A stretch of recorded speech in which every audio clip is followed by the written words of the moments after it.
Nas sociedades de consumo modernas, o homem habituou-se a utilizar os materiais sem geralmente fazer a menor ideia de onde é que eles vieram. Um destes exemplos é o mármore.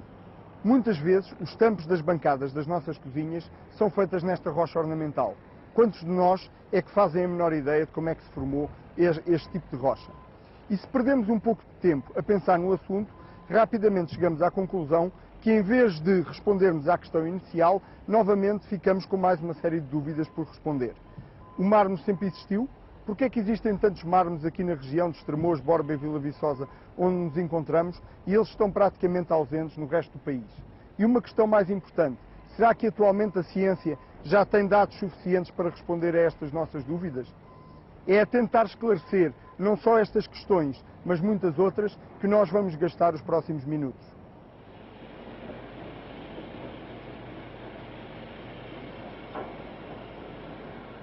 Comecemos então por uma experiência muito simples. Peguemos num bocado de mármore e num frasco com ácido clorídrico e deitemos algumas gotas de ácido em cima do mármore. Conforme podem ver, imediatamente se começa a libertar um gás que é facilmente visível pelas bolhas no líquido. O que é que se terá passado? Para nós geólogos, que somos os cientistas que estudam as rochas, esta reação é indício de que a rocha que estamos a estudar contém uma substância química que é o carbonato de cálcio. Essa substância, quando em contacto com o ácido, origina um gás. Gás esse que nós designamos de dióxido de carbono. Já avançámos alguma coisa na tentativa de percebermos o que são os mármores. Eles são formados por carbonato de cálcio. Mas isto ainda nos deixa muito longe do nosso objetivo inicial, que era perceber porque é que eles se formam e como é que eles se formam. Vamos, por isso, continuar a nossa pesquisa científica. Para isto, vamos utilizar uma coisa que os geólogos muitas vezes são obrigados a utilizar. Vamos observar os fenómenos que ocorrem atualmente na natureza e, a partir das conclusões e das explicações desses mesmos fenómenos, vamos tentar extrapolar para o passado. Este modo de agir é aquilo que os geólogos designam por princípio das causas atuais. Todos vocês já viram uma máquina de lavar roupa e provavelmente neste momento a maior parte de vocês estarão a pensar o que é que uma máquina de lavar roupa terá a ver com a nossa tentativa de percebermos a formação dos mármores. No entanto, pensemos nos numerosos anúncios que vemos na televisão sobre detergentes para máquinas de lavar. Exato, em muitos deles os técnicos dizem que a utilização dos detergentes evitam a formação de calcários nas resistências de aquecimento da água. Mas para percebermos melhor o que é que isso quer dizer, vamos desmanchar a resistência desta máquina e observá-la.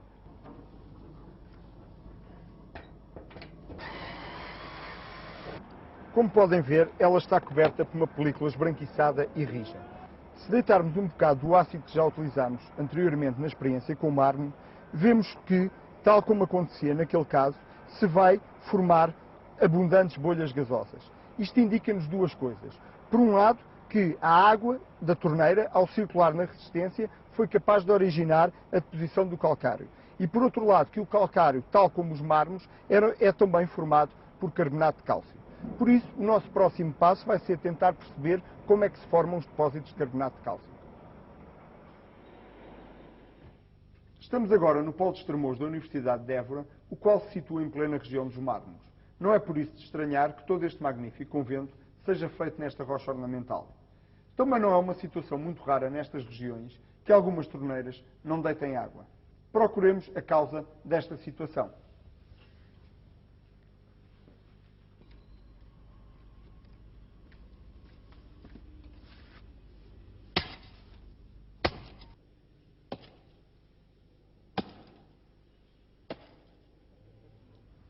Este era o cano que conduzia a água para aquela torneira. E conforme podem ver, ele está completamente entupido por uma substância rija.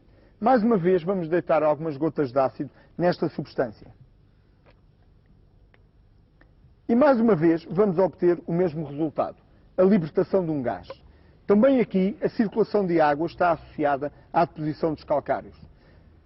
A primeira conclusão que podemos tirar é que a deposição dos calcários está sempre associada à existência de água. Por este cano, a única coisa que circulava era a água e, a partir apenas deste líquido, obteve-se um sólido, o calcário. Outro aspecto que importa realçar é a velocidade com que se processa a deposição de calcário. Conforme podem ver, este cano é de matéria plástica. E apesar de ser um tipo de canalização que é utilizado apenas desde há pouco tempo, e apesar do seu diâmetro, ele está completamente cheio de calcário. Tendo visto alguns dos fatores que condicionam a deposição do carbonato de cálcio, estamos agora em condições de ver melhor onde é que se processa na natureza a deposição do calcário.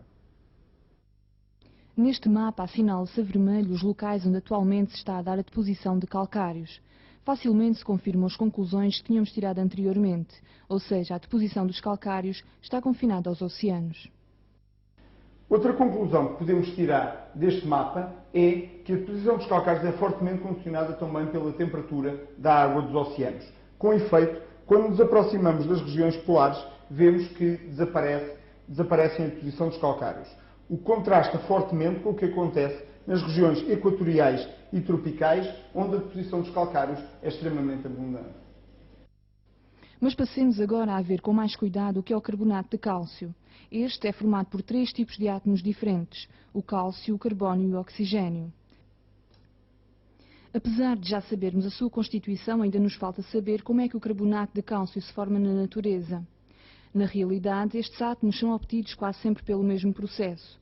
Eles são arrancados às diversas rochas que constituem os continentes pelos agentes atmosféricos, em especial a água da chuva. Em seguida, eles são transportados pelos rios sob a forma de uma solução e acabam por ir parar aos oceanos. Numa fase inicial, eles encontram-se ainda dispersos, não interagindo entre si.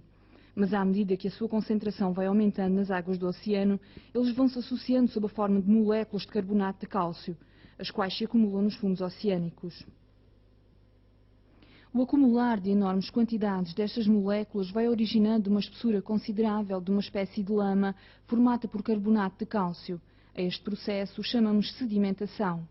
Como é evidente, desta acumulação resulta que os sedimentos que estão por baixo vão ser exprimidos pelo peso dos sedimentos que estão por cima, o que faz com que eles vão perdendo a água que continham.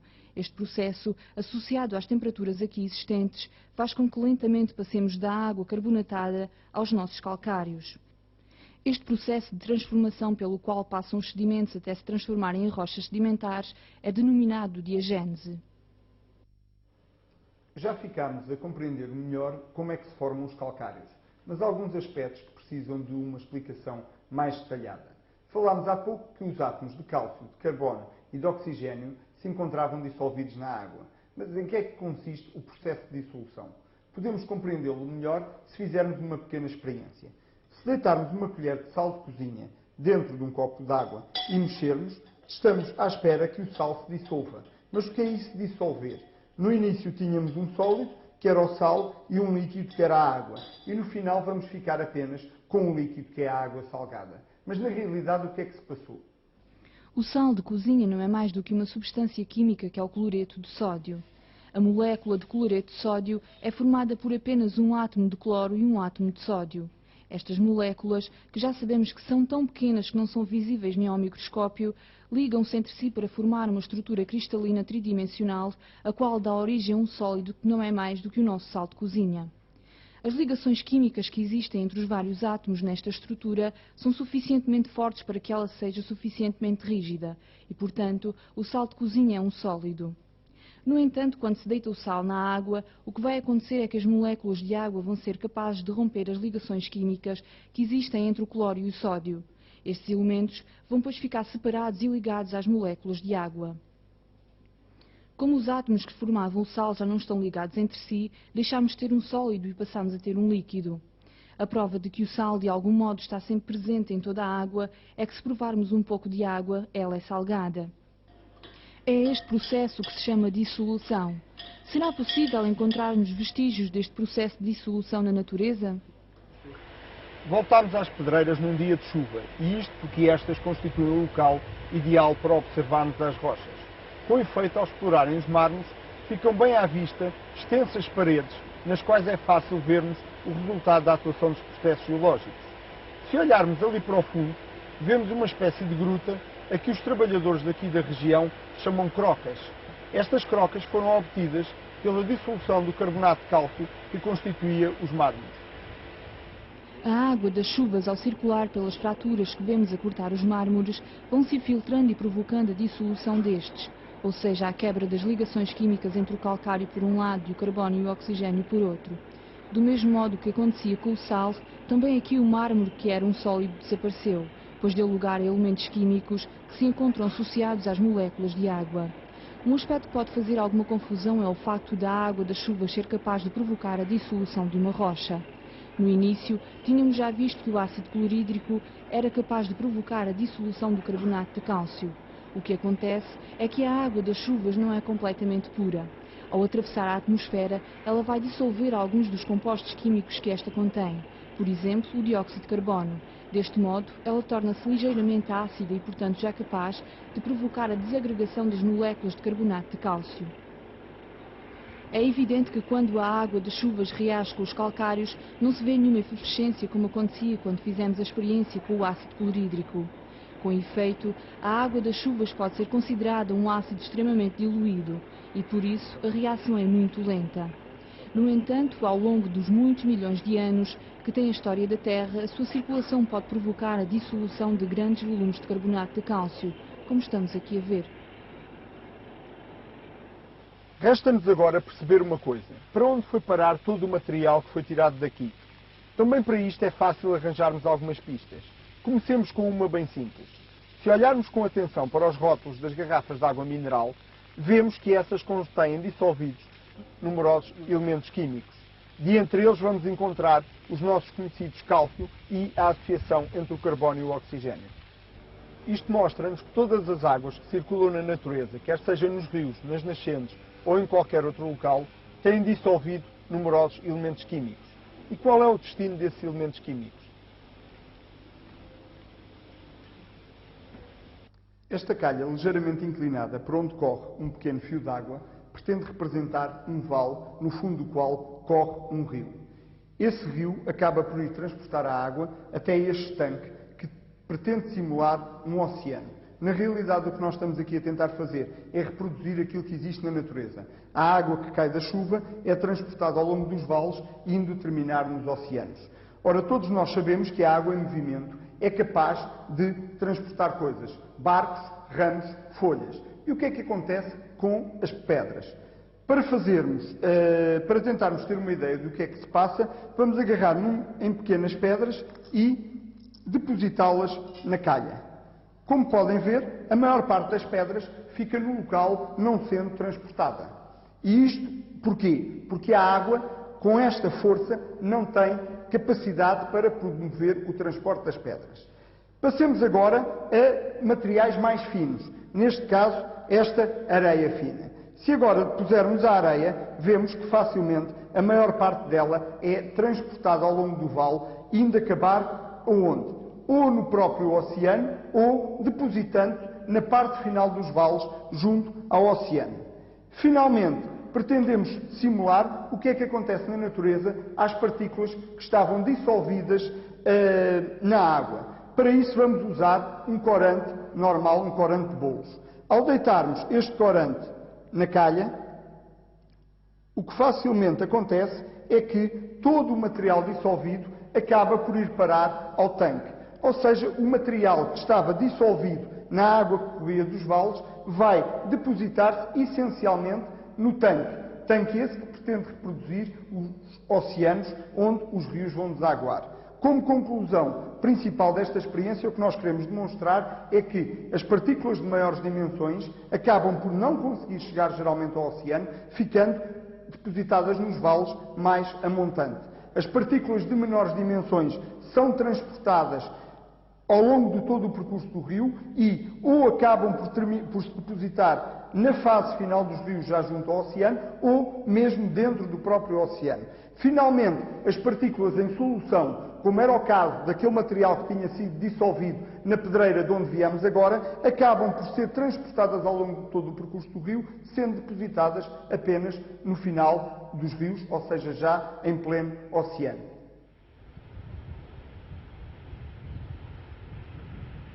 Estamos agora no local ideal para o geólogo confirmar as teorias que elabora com base nas experiências que realizou no laboratório. Ou seja, estamos em plena natureza, em contacto com os locais onde os fenómenos geológicos ocorrem. É aqui que qualquer modelo elaborado vai ter que ser testado. Se ele permitir explicar os factos que vamos observar, então é possível que esse modelo seja válido. Se ele não permitir explicar esses factos, então esse modelo tem que ser abandonado e terá que ser eventualmente substituído por outro. Mas voltemos então ao nosso problema.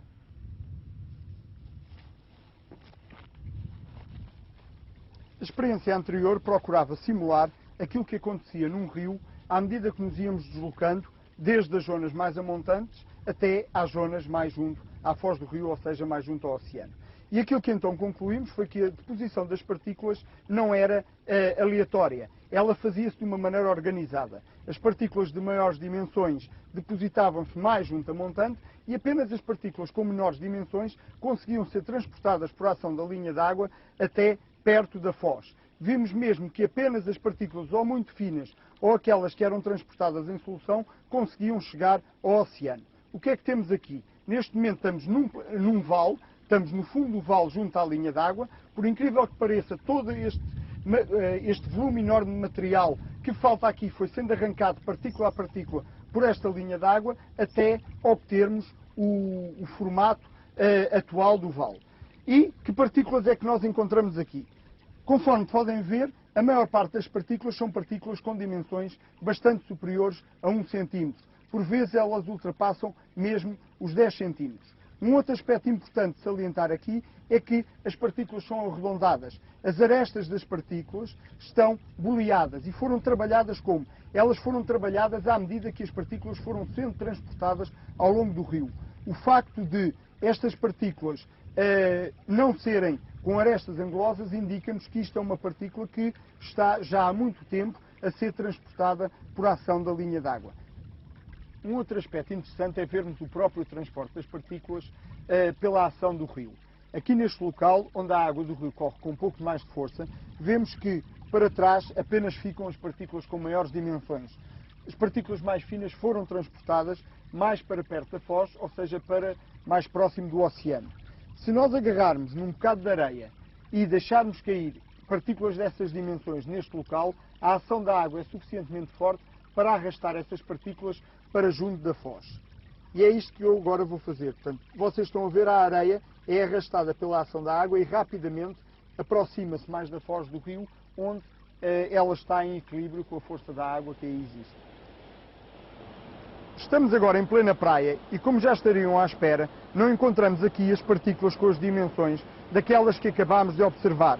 Com efeito, apenas partículas inferiores a cerca de 1 milímetro são capazes de ser transportadas por ação dos rios até junto do litoral.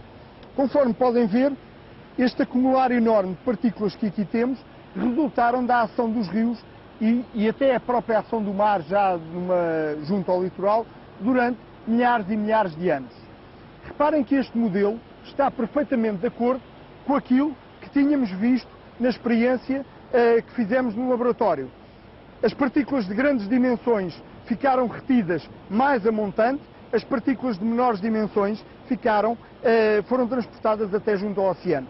De acordo com esse modelo, seria ainda de esperar que, se nos fosse possível mergulhar e observar que tipo de partículas é que estavam a ser depositadas debaixo do oceano, iríamos primeiro começar por encontrar partículas de muito pequenas dimensões, dimensão essa que iria diminuindo à medida que nos afastávamos do litoral, até que mais junto ao largo apenas iríamos encontrar materiais que resultavam da precipitação do material que tinha sido transportado em solução pela ação das águas do rio.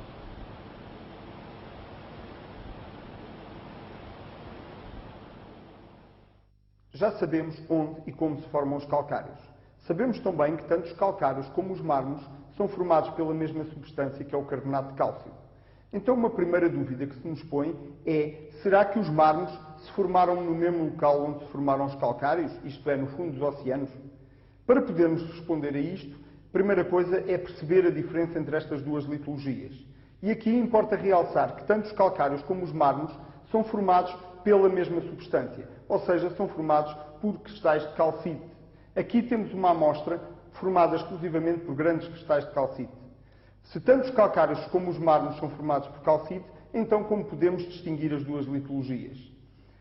O que importa realçar é que, qualquer que seja a cor dos mármores, eles caracterizam-se sempre por ter litologias que apresentam um brilho acentuado, o qual contrasta fortemente com o que acontece nos calcários, que são litologias bastante mais basas. Isto pode ser facilmente confirmado vendo as duas litologias ao microscópio. Vamos começar por ver uma lâmina de calcário. Reparem o tamanho dos cristais de calcite que aqui se vêem. Vamos agora ver uma lâmina de mármore e vamos utilizar a mesma ampliação. Reparem que os cristais são agora muito maiores. Sendo assim, já se torna fácil perceber porque é que os mármores brilham e os calcários não. Reparem o que se passa com esta amostra de cristais de calcite. Vejam que os cristais são limitados por planos e que são estes planos que refletem a luz quando ela incide neles. No caso do mármore, os cristais de calcite que o compõem são visíveis a olho nu e, por isso, ainda conseguimos ver o brilho da luz quando esta incide na rocha. Pelo contrário, no caso dos calcários, os cristais de calcite são tão pequenos que não nos é possível ver o brilho da luz refletido nas faces dos cristais. Mais uma vez resolvemos um problema, mas ficamos com outro. Já sabemos qual a diferença entre os calcários e os mármores. No entanto, temos agora que tentar perceber porque é que, no caso dos mármores, os cristais de calcite têm dimensões muito maiores. Para isto, vamos fazer uma pequena experiência que pode funcionar como analogia para o crescimento dos cristais. Temos aqui uma bacia com água e detergente da louça. Se começarmos a agitar esta mistura com a mão, vemos que no início se vão formando bolhas de pequenas dimensões e, à medida que vamos continuar a agitar, as bolhas vão tendo dimensões cada vez maiores. O que se passa aqui é que, à medida que nós estamos a agitar a mistura de água e sabão, estamos a fornecer energia ao sistema. E é este aumento de energia do sistema que é responsável pelo crescimento das bolhas de detergente. Ora, como é que passamos da experiência anterior para o nosso problema geológico? Uma das formas de energia é a temperatura. E os estudos realizados mostram que, se sujeitarmos calcários a temperaturas da ordem dos 200 a 300 graus centígrados durante bastante tempo, e bastante tempo em geologia são alguns milhões de anos, os calcários vão se transformar em mármores.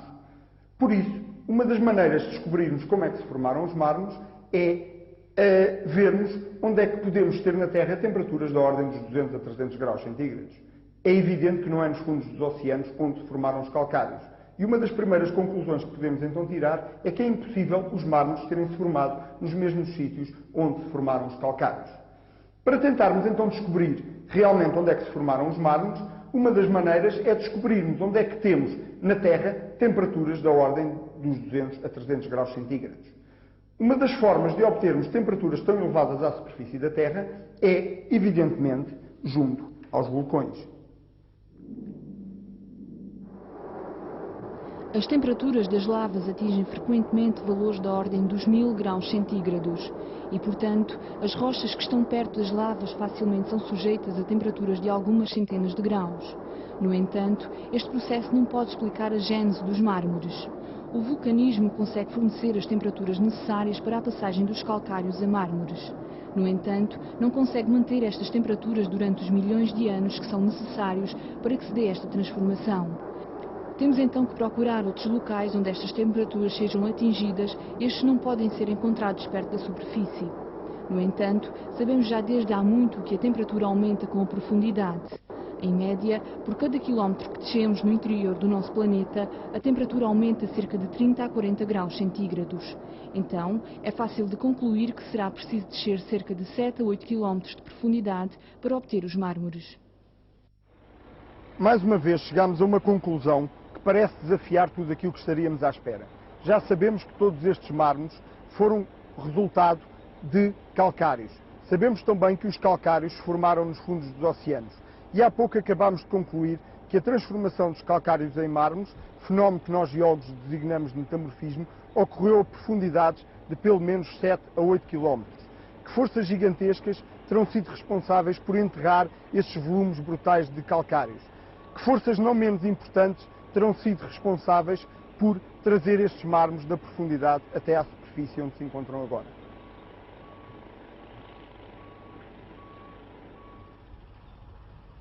Para tentarmos compreender como é possível terem ocorrido os fenómenos anteriores, torna-se necessário ter uma ideia de há quanto tempo tudo isto se passou. A maneira mais utilizada pelo geólogo para saber a idade das rochas que estuda é identificar os fósseis que estas rochas contêm. No caso dos mármores, não é possível utilizarmos este processo porque não é possível encontrarmos restos de animais ou de vegetais nestas rochas, visto que o processo de metamorfismo que originou a passagem dos calcários aos mármores implicou o crescimento dos cristais de calcite e esse crescimento destruiu qualquer resto de ser vivo que tivesse estado conservado nos calcários. No entanto, é possível encontrarmos fósseis nas rochas que estão associadas aos mármores. E se soubermos a relação de idades entre essas rochas e os mármores, é possível termos uma ideia sobre a idade dos mármores. Neste momento, estamos num afloramento de xisto que se encontra por cima dos mármores. E esta é uma litologia onde frequentemente encontramos fósseis. Se conseguirmos encontrar aqui fósseis, conseguiremos ter uma ideia sobre a idade dos mármores subjacentes. Vamos ver se temos sorte.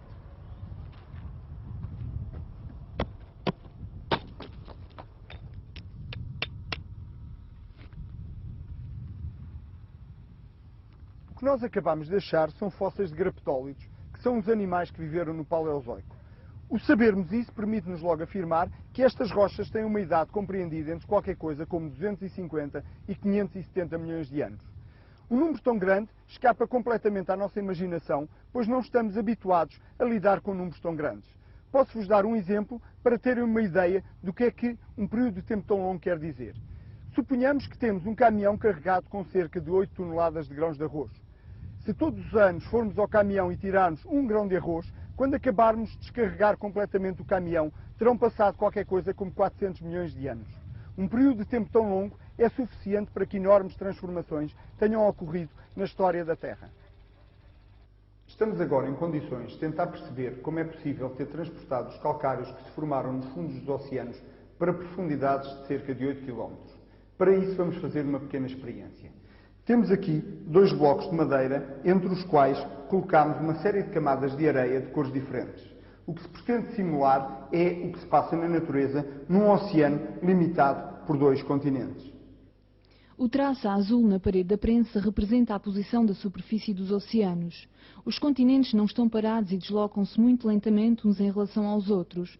Vamos ver o que acontece quando 2 continentes se começam a aproximar. À medida que a distância entre os continentes diminui, os sedimentos que estavam no fundo do mar vão começar a ser dobrados. Assim, a espessura dos sedimentos aumenta consideravelmente. O material que estava debaixo de água começa agora pouco a pouco a sair fora de água. À medida que a colisão intracontinental aumenta, estes sedimentos vão dando origem a enormes cadeias de montanhas.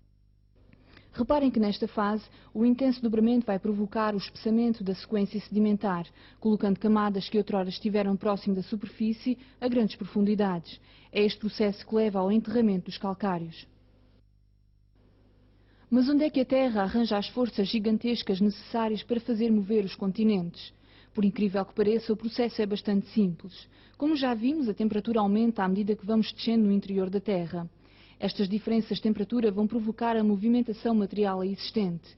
O material mais profundo está mais quente, torna-se menos denso e por isso ascende em direção à superfície. Como não é possível que fiquem vazios em profundidade, o material que estava à superfície e que por isso era mais denso, visto ser mais frio, vai ter que descer para ocupar o lugar onde anteriormente estava o material mais quente. Ao descer, vai aquecer e voltamos assim ao estado inicial. A este movimento contínuo chamamos correntes de convecção. São as correntes de convecção que existem por debaixo dos continentes que, ao interagirem com eles, os vão fazer movimentar. Ao longo das experiências anteriores, fomos percebendo como é possível terem-se formado os mármores do Alentejo. Estamos agora em condições de contar uma história simplificada sobre a evolução desta região. Embora a idade certa ainda seja um pouco discutível, há cerca de 500 milhões de anos a região onde agora encontramos os mármores fazia parte de um enorme oceano. Foi para ele que os rios de então transportaram os elementos que ao precipitarem terão originado os calcários. Posteriormente, isto é, há aproximadamente 370 milhões de anos, a aproximação dos continentes que limitavam este oceano levou a que esta vasta extensão de água e todos os sedimentos depositados no seu fundo fossem exprimidos. O fecho deste oceano originou uma deformação brutal destes sedimentos que deram origem a uma enorme cadeia de montanhas. Os calcários que se tinham inicialmente depositado no fundo dos mares foram então levados para 7 ou 8 km de profundidade e aí mantidos durante muitos milhões de anos. Mas como sempre acontece com a tectónica de placas, a partir de uma certa altura as correntes de convecção já não têm força para continuar a provocar a colisão dos continentes e esta para. A cadeia de montanhas deixa de crescer. Daí para a frente passa a dominar a erosão e os rios. A pouco e pouco vão começando a destruir o enorme sistema de montanhas que se tinha formado. Grão a grão, os rios vão arrastando todo este material levando para os novos oceanos. Deste modo, acabam por serem trazidos para a superfície os mármores que já tinham feito parte das zonas profundas das cadeias de montanhas.